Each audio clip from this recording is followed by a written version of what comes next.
Welcome to the I Got Happy podcast, where we interview highly successful executives, experts, and entrepreneurs and learn how they have found success where happy meets purpose.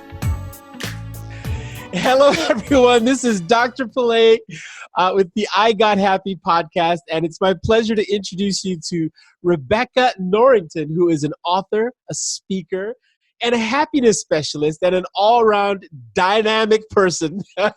So I want to hear all about it today. So Rebecca, let's first of all, let's start with the fact that when we first met and I gave you some prepared notes, you were like, honey, get them out of my way. I'm doing this on the spot.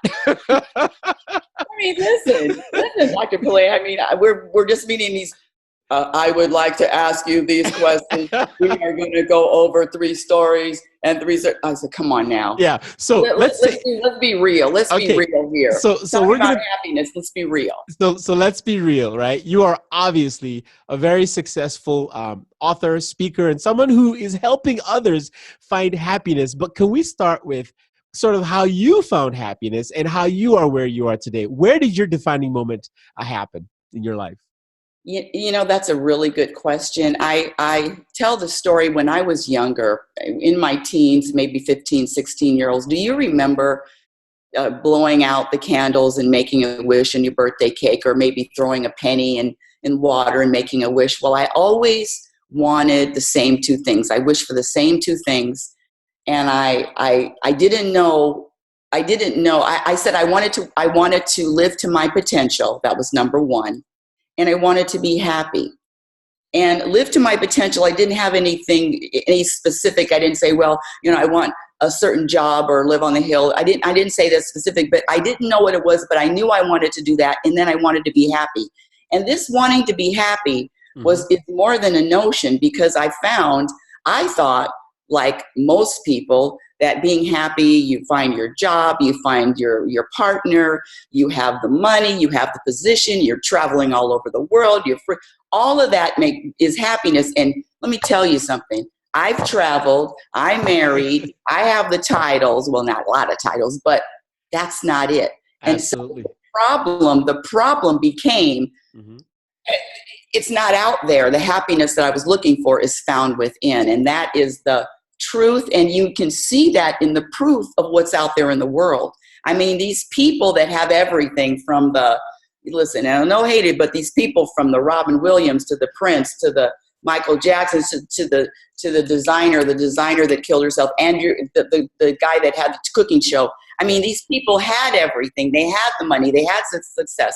But there is a search there for a feeling, and that feeling is a feeling of peace. And when I say happiness, I'm talking about that peace, that contentment. Can you have that peace and contentment regardless of what life throws at you? Because life throws here, up and down, up and down. It's a roller coaster, people. Listen, I'm not, just because I'm a happiness specialist, I'm not running around here, ooh, it's wonderful. No, well, I have my challenges too. But before first of all, thank you for that wonderful introduction, because you've really hit the nail on the head about what the problem is. Now, I would love for you to share with us, if you don't mind being a bit vulnerable, what made you miserable? You said that you were miserable once, and that's kind of the defining moment for you before you began this journey. What was that? Okay. When I say miserable, it's like anything else. And I'm going to say it's the programming that we've all received, the programming, the brainwashing, the conditioning, that having expectations is normal. Yeah. Judging people is normal. So when I said I was miserable, I was one of those programmed individuals that I always had to be right. If you want to be, you can't be happy and be right. And you can't be peaceful and be right at the same time. I was always comparing myself to others. I had expectations about every moment from people that I met. I was so judgmental. It was my way or the highway. You can't be happy when you're always arguing and you're angry and the wind blows to the south and now I have an attitude. So, and the real thing, if you want the real motivation, I have a son. And when he was about 12 or 13 years old, he brought his home report card home, and he signed it himself. And why did he sign it himself? Because he got a C or a D, I don't even remember, but he signed it himself. And a good friend of mine, spiritual friend, he says, that's your fault. Mm. You're the reason why your son signed that report card, because he couldn't come to you because he knows you're a walking time bomb. So with that said, my big motivation, if you want a motivation, is to be the example for my son to have more options. I really couldn't do it on my own, too lazy or whatever. This is the story I'm telling, because that's another thing. It's a story. And we know there's two important dates. It's the beginning, the birth, and the death, and everything else is a story that's created by the ego. So these are my stories, but my motivation originally was my son and wanting to be the example. And, and good for you. And thank you for sharing that, because way to go, right? Yeah. Not this one, but this one, right? Oh, I like this one too. You like that one too? I like that one too. Yeah, I like that one. Now, you've written a book called Reality Spirituality. Tell us a little bit about what that means for you and who you hope to reach with that book, and about that book, basically. Well, the Reality Spirituality, The Truth About Happiness, it was published. I published that in 2014. The book that I'm writing now is called Program for Unhappiness. But Reality Spirituality was, I felt I've been inspired to share what I've learned. And so it was the beginning, my first book, putting my thoughts on print. Mm-hmm. And I have to tell you something, Dr. Pillay. I'm not even the same person I was to 2014. When I made the commitment years ago, prior to writing the book, that I wanted to be happy, the universe took me onto this journey. And you always find the answers. When you throw out questions to the universe, you will get your answers. So the how can I be happy? You know what I ask the universe for? People ask, I don't know, about material things. I always ask for clarity, or how can I trust more? How can I surrender? How can I be more accepting? How can I feel more balanced? How can I vibrate peace? So these are the things that I ask the universe every single day, all the time. The commitment with the first book was getting everything out there. And this move, the last couple of years, I moved from California to Oregon, and now I've had 2 years of concentrated growth, being in a place where I'm scared to walk out of the house because of the animals in the forest and all of the activity. The universe puts everyone in the place where they're supposed to be. So this is a hint right now. If you're listening to this and something is going off in your life and you're bothered by something, or you're having a big challenge, nothing has to change in your life for you to feel better. Mm. All you need to do is switch your perspective. Change your perspective. Look at the same situation with different eyes. Mm-hmm. And see, that's a tip. We're not taught to practice changing our perspective, because when you instantly change it, your vibration changes regardless. So I'm going to give you, would you like an example of that? Absolutely. Okay. There's so many examples, but when I lived in California, there's road rage. People are driving fast and somebody cuts you off, and now you got somebody with the finger and yelling and screaming. So now you're angry, and that person is unsafe. Oh my gosh, look at their driving. Oh, they should be arrested. But what if as they drive by and you're getting so angry at their unsafe driving, what if you found out that their only child was just rushed to the hospital and now is on life support? Mm. So see, your perspective changes about that person instantly. Absolutely. So the practice is changing your perspective with everything, because you can't be angry and grateful at the same time. Mm-hmm. So you can't choose drama and peace at the same time. So it's a conscious way of living. Practice living consciously. Practice responding as opposed to reacting to life. Yep. No, that's really good advice. And let's talk a little bit about what you're doing now. So who are your target, if you will, the people who you serve the most, clients, and how do you serve them? What are your principles for your steps for making people happy? Or no, let me rephrase that, because you said you can't make anyone happy, right? We talked about that. How do you help people Is that practice? true? Is that true? Oh, Can it's you? absolutely, you're right. So So, how do you help people in your current work? okay, this is going to sound really crazy. Okay. Everybody, put your seatbelts on. Put your seatbelts on, everybody. I'm not helping anybody. You're not What helping I do, anyone. no, no, the universe doesn't need my help. Mm. And they've told me that. Oh, they get out of the way, Rebecca. We got this person. Get out of the way. But what I do is serving self and being aware of self in every single moment. What I do is, when I grow, I share how I've grown. I share with other people. I share with other people my hard knocks. For instance, how many of you out there worry? Raise your hand if you worry. Anybody out there? Well, I certainly worry. You, Dr. How can you worry, Dr. Brule, and you have a podcast on happiness? Oh, I worry too. Everybody worries. Oh. Now, that is a program statement, because you're right. We are programmed to worry, because when you popped out into the world, you were not born worrying. So you were programmed to worry. That's a program. And anything that you've learned, know that you can unlearn. But let me hit you with this one. Do you know why we worry? You know why you worry? Please share. Lack of trust. Mm. That's the only reason why we worry. When you when you practice trust, and when I say trust, blind trust, when you practice trust, there's what's there to worry about?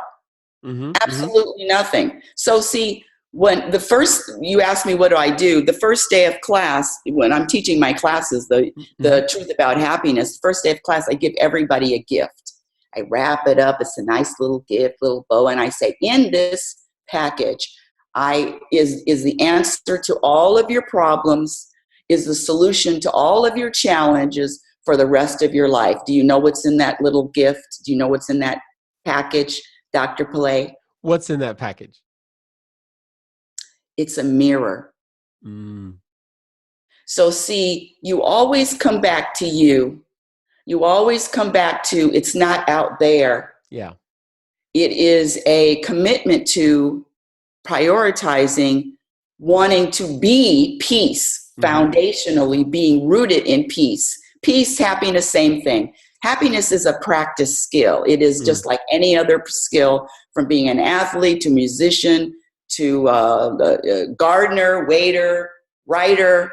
It's a practice skill. So the more you practice, the easier it's going to be. And you're talking about being whatever you are in this moment. If you're not peaceful in this present moment, know that you're not going to be peaceful in your future.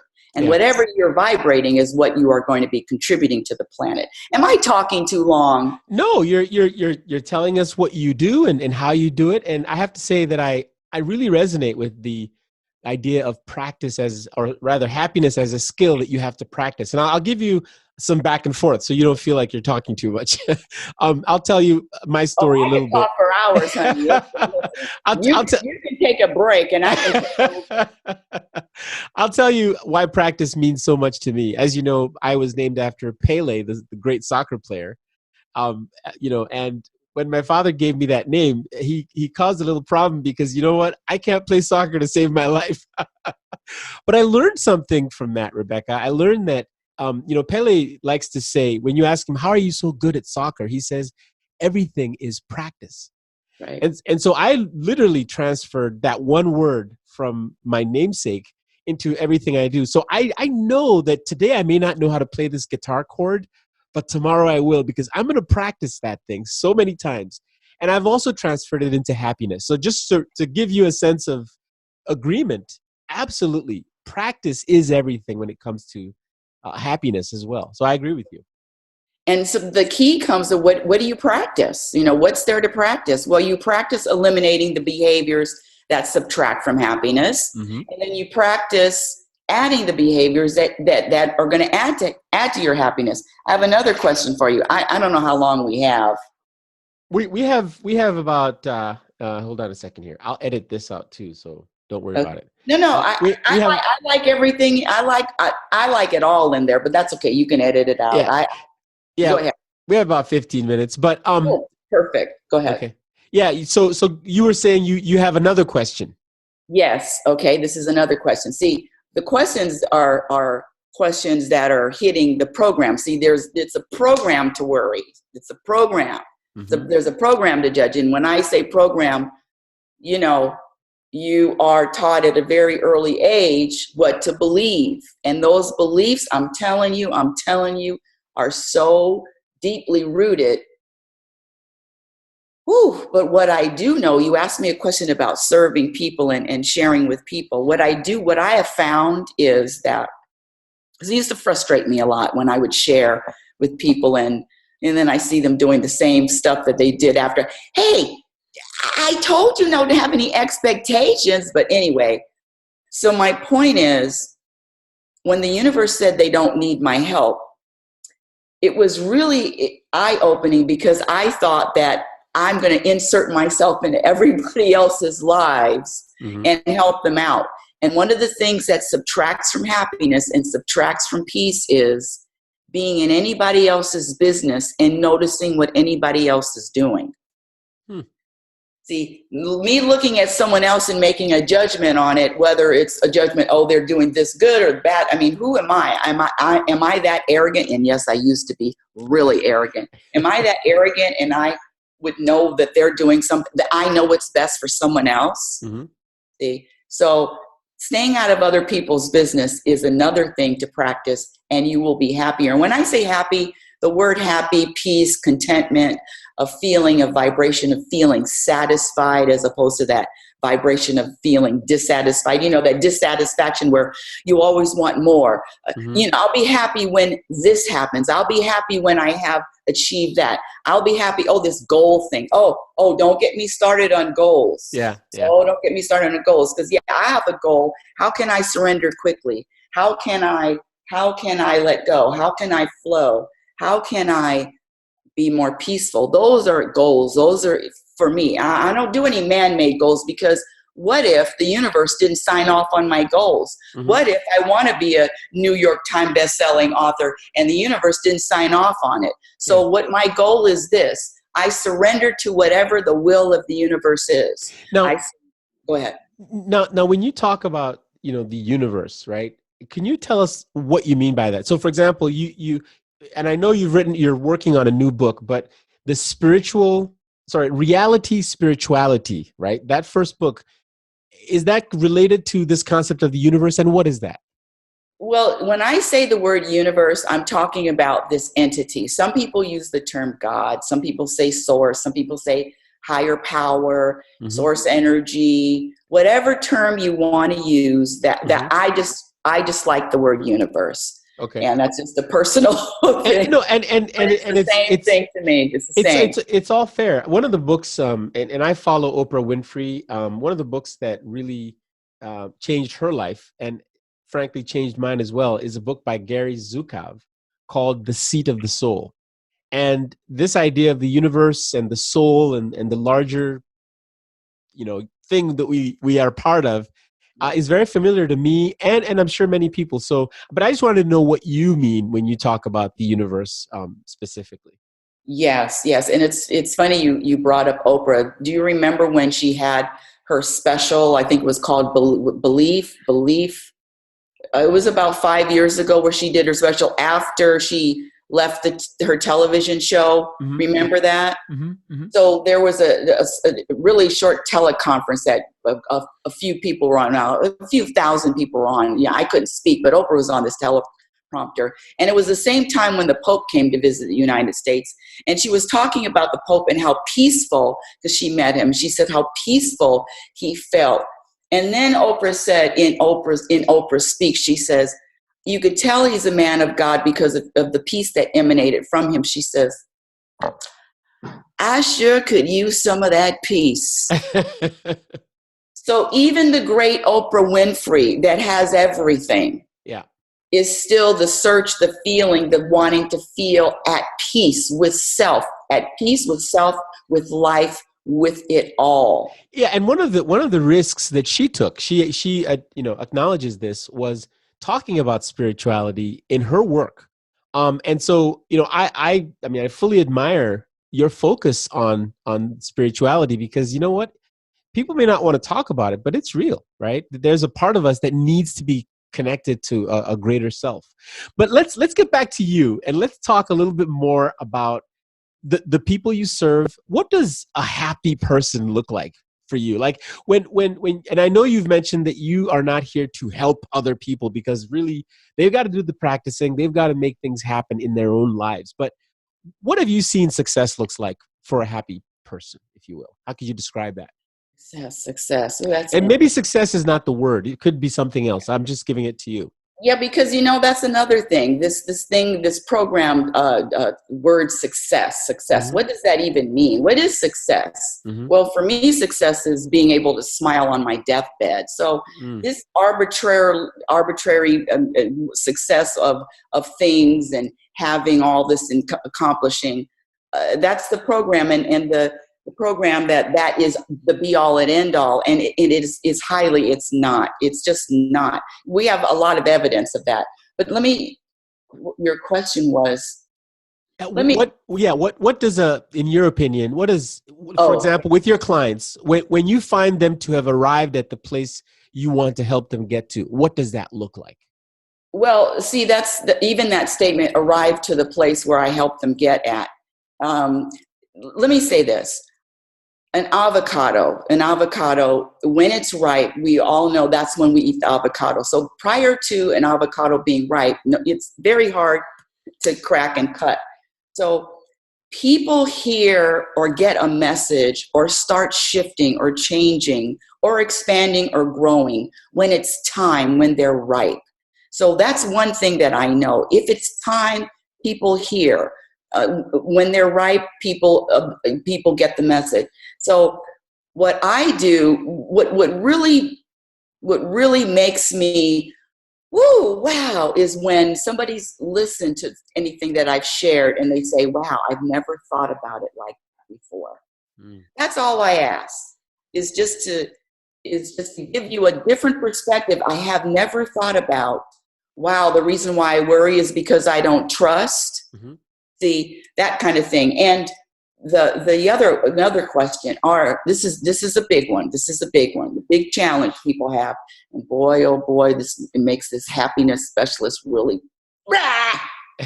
are words powerful? I think so. I think words are powerful. We were programmed, brainwashed to believe that words are powerful.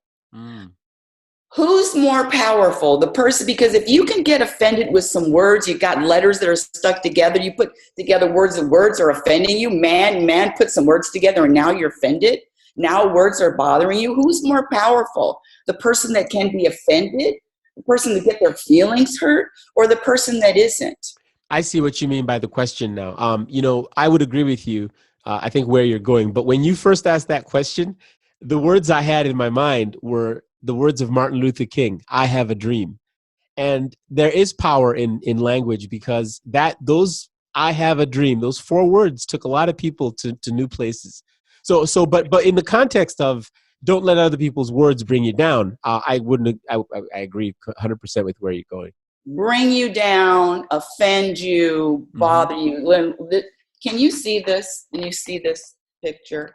I can. Yes. Is that a picture of you holding a child? Yes.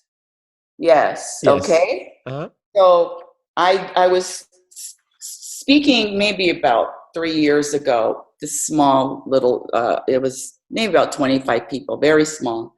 And this woman brought, and I was sharing, what subtracts from happiness, what adds from happiness. Yeah. And I was sharing we're talking about words being powerful. Yeah. And this little baby was running around, and I'm thinking to myself, well, why would anybody bring a baby to a talk? But I digress, because I'm a happiness specialist. I have to, accept, surrender. Yeah. It's horrible. No. Yeah. So I picked up the little girl and I started insulting her. I said she was lazy. I said she was ugly. I said she wasn't going to amount to anything. I told her her parents were horrible too. And of course, all the adults in the audience are,